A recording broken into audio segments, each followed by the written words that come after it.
E a gente fala agora sobre o Junho Verde, a campanha de conscientização sobre o câncer de rim.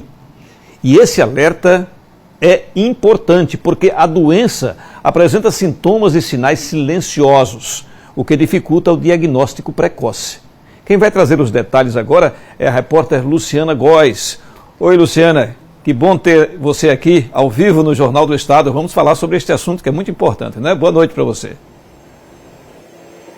Boa noite, Gilvan. É isso mesmo. Apesar de ser uma doença silenciosa, algumas vezes ela apresenta alguns sinais, viu? Cerca de 40% dos casos, quando são diagnosticados, já estão em estado avançado. E ainda de acordo com o Instituto Nacional do Câncer, devem ser confirmados por ano cerca de 6.000 novos casos. Sobre o assunto, a gente conversa agora com o urologista Gustavo Araújo. Seja bem-vindo, doutor. Boa noite. Como eu falei, né? Doença silenciosa, mas quais sinais que deixam os pacientes em alerta? Em geral, o tumor de rim ele é um tumor silencioso. Então, quando o paciente apresenta algum sintoma, normalmente pode ser um sangramento na urina. Nos casos em que o tumor já está mais avançado, uma dor em flanco, uma dor onde o rim está localizado, e às vezes até uma massa palpável no abdômen. Mas geralmente nos casos quando estão mais avançados. Por isso, por ser uma doença silenciosa, que é tão importante o diagnóstico precoce e a realização de exames de rotina, né?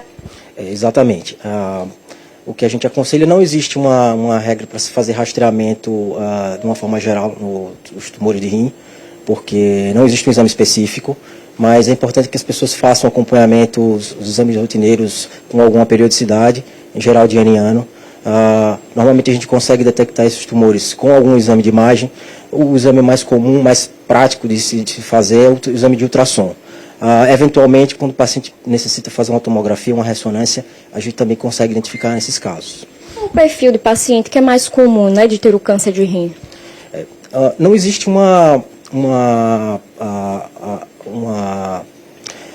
alguns fatores que levam especificamente ao tumor de rim, mas o que a gente orienta os pacientes é que tenham hábitos de vida saudáveis. Fator de risco, os maiores são o tabagismo e o etilismo.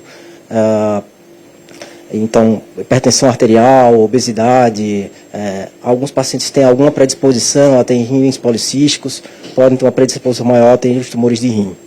Mas não existe uma prevenção específica em função disso. Tem outras doenças, exemplo de infecção urinária, pode ser mais suscetível, né, ao câncer? Não, as infecções urinárias não têm relação com os tumores de rim.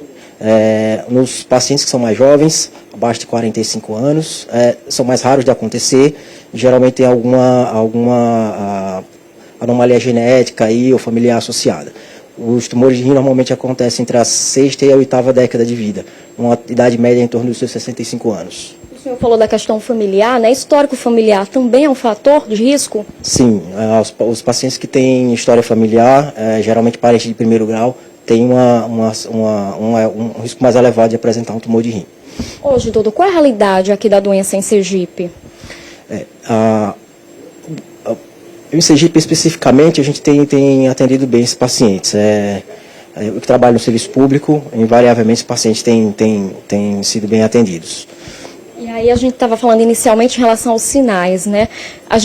Infelizmente é uma doença silenciosa, mas esses sinais, né, que a gente pode ficar em alerta, o senhor falou do sangramento, tem algum outro que apresente? Os tumores de rim, normalmente, quando apresentam alguns sintomas, eles já estão num grau mais avançado. Então, são tumores volumosos e esse volume tumoral pode acometer o local onde o rim se situa, que é abaixo, no flanco abdominal do paciente. Então, o paciente pode apresentar dor em flanco e uma massa abdominal palpável. Geralmente, quando esses tumores apresentam um volume muito grande. Muito obrigada, viu, doutor, pela sua participação. Então é isso, né? A palavra de ordem é prevenção, estilo de vida saudável. É com você, Gilvan. Tá bem, Luciana. Muito obrigado. Boa noite, viu?